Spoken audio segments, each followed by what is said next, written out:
हमारे MP board के जितने भी बच्चे बिल्कुल घबराइए मत। आपसे वादा किया कि 4 तरह के पेपर दूंगा, प्रैक्टिस पेपर है, कोई रियल पेपर के लफड़े में मत पड़ो, प्रैक्टिस पेपर याद करो, मेरे द्वारा बताए जा रहे हैं। 4 है, गारंटेड है। आप तो एक बार देखोगे जिसमें समझ में जाएगा कितने इंपोर्टेंट है। देखो समय कम है, मोस्ट चीजें यही पढ़नी पड़ेगी, फालतू चीजों में समय बर्बाद मत करो, इसलिए इन पेपर को जरूर याद करके जाइएगा, है ना। धातु का परावैद्युतांक होता है तो अनंत हो गया, यहाँ पर पदार्थ हो जाएगा। रीडर वर्ग नियतांक का मान होता है 1.097 इंटू 10⁻7। यहां से देख सकते हैं ये अपन ने पूरा आपके लिए, हमारे बच्चों के लिए कम समय है ना, इसलिए ज्यादा इतना समय भी नहीं है कि अपन अच्छे से सोल्व समझा सके। याद कर लो जितना हो सकता है ना, ठीक है। तो बहती गंगा हाथ धो लो, ठीक है। प्रकाश इलेक्ट्रॉन की गतिज ऊर्जा आपतित प्रकाश की आवृत्ति पर निर्भर करती है। विद्युत चुंबकीय तरंगे अनुप्रस्थ तरंगे होती है। यहाँ पर आवेश आ जाएगा। कला संबंध स्रोतों से प्रकाश तरंगों के मध्य कालांतर समय के साथ अपरिवर्तित रहता है। यहाँ से हो जाएगा ये क्वेश्चन नंबर आपका 2। देखिए जोड़ी की बात करें तो ये देख सकते हैं आप, अवरक्त विकिरण का जाएगा अंधेरे में फोटोग्राफी, पराबैंगनी विकिरण का जाएगा JW रीडर।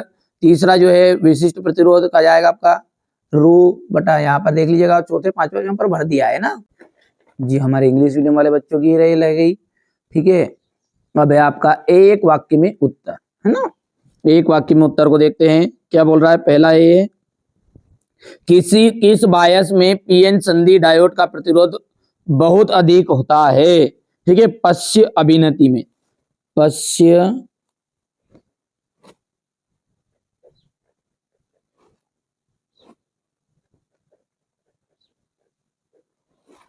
प्रकाश विद्युत उत्सर्जन इसके लिए सामान्यतः प्रकाश विद्युत उत्सर्जन के लिए सामान्यतः कौन सी धातुएं प्रयुक्त करते हैं, ठीक है।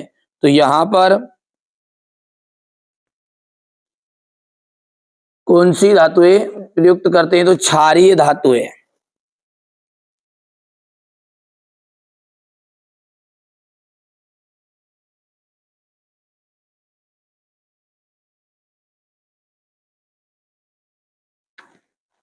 धातुओं में ऊर्जा अंतराल कितना होता है, 0। सूक्ष्म तरंगों की तरंगदैर्घ्य परास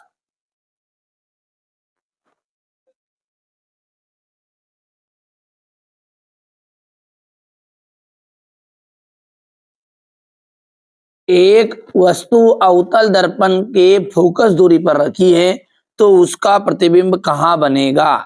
प्रतिबिंब जो है लेंस के प्रकाशीय केंद्र और फोकस के बीच में बनेगा। यहां से लिख देते हैं पांचवा अपन,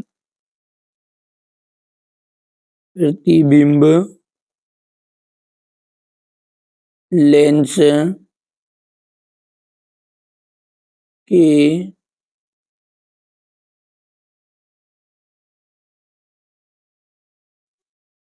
प्रकाशिक केंद्र व फोकस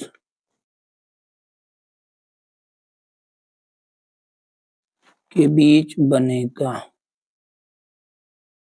ठीक है भैया। चलिए आगे बढ़ते हैं। यहाँ से इंग्लिश मीडियम वाले बच्चे जो बढ़िया से इसे कंप्लीट कर लेंगे, है ना। चलिए इसके बाद में आगे बढ़ते हैं, तो अगला देखते हैं यहाँ से ना, सत्य आ जाएंगे। देखिए सभी उत्सर्जित प्रकाश इलेक्ट्रॉनों की समान होती है। ये आपका गलत है। सूर्य में ऊर्जा का स्रोत नाभिकीय विखंडन है, असत्य रहेगा। फोटॉन पर विराम द्रव्यमान 0 होता है, बिल्कुल राइट बात है। गामा किरणें की बंधन क्षमता सर्वाधिक होती है, सत्य है। एक विद्युत परिपथ में वोल्टमीटर सदैव श्रेणी क्रम में जोड़ा जाता है, तो ये आपका असत्य रहेगा, ठीक है भैया। स्क्रीनशॉट ले लेना है ना। आप तो अच्छे से तैयारी करो और अच्छे नंबर प्राप्त करना है तो 6 पेपर है, 6 पेपर ही करने पड़ेंगे। 2 में काम हो जाएगा 60% के लिए, 4 में काम हो जाएगा 80% के लिए, 6 पेपर हो जाएगा 90 के पार। 2 समविभव पृष्ठ एक दूसरे को नहीं काटते, क्यों। विद्युत फ्लक्स क्या है इसका एसआई मात्रक बताइए। किरचॉफ का वोल्टता का नियम बताना है। अनुगमन वेग तथा धारा घनत्व को परिभाषित करिए। 1 एम्पियर को परिभाषित करना है। बायोसेवर्ट का नियम लिखिए, इसकी सहायता से विद्युत धारा के एसआई मात्रक को परिभाषित करिए। चुंबकीय फ्लक्स किसे कहते हैं, इसका मात्रक बताइए तथा फैराडे के चुंबकीय प्रेरण के नियम लिखिए। वाटहीन धारा किसे कहते हैं, पूर्ण आंतरिक परावर्तन की शर्तें लिखना है। यहां से देखिए, जब कोई वस्तु उत्तल लेंस के समक्ष फोकस दूरी पर रखी जाती है तो प्रतिबिंब बनने का किरण आरेख खींचिए। हो गया।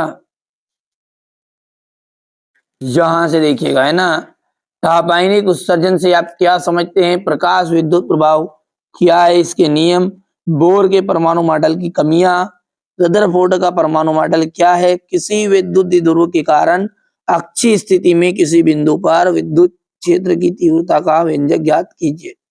एक बिंदु आवेश के कारण किसी बिंदु पर विभव के लिए व्यंजक ज्ञात करना है, वहां सदिश राशि है या अदिश राशि है। ठीक है। इसके बाद में आपको देख लीजिएगा, अनुगमन वेग किसे कहते हैं और अनुगमन वेग और विद्युत धारा में संबंध स्थापित करना है। इसी सेल के विद्युत वाहक बल, विभवांतर और आंतरिक प्रतिरोध में संबंध बताइए। स्वप्रेरण और अन्योन्य प्रेरण में अंतर आपको बताना है। इसके बाद में यहां से देखिए, स्वप्रेरकत्व से आप क्या समझते हैं, इसका मात्रक लिखना है आपको। सरल सूक्ष्मदर्शी एवं खगोलीय दूरदर्शी में अंतर। ठीक है, यहां से आप देख लीजिएगा, बढ़िया से ध्यान रखिएगा, है ना। Air to water, water to glass, glass to water, equal to equal, ये आपको ज्ञात, बहुत ही इंपॉर्टेंट है, ये आएंगे ना। यदि इसी लंबी परिनलिका की स्वप्रेरकत्व के लिए व्यंजक ज्ञात कीजिए, बताइए यहाँ किन किन कारकों पर निर्भर करता है। यहां से आप देख सकते हैं, ये क्वेश्चन नंबर 18 है आपका।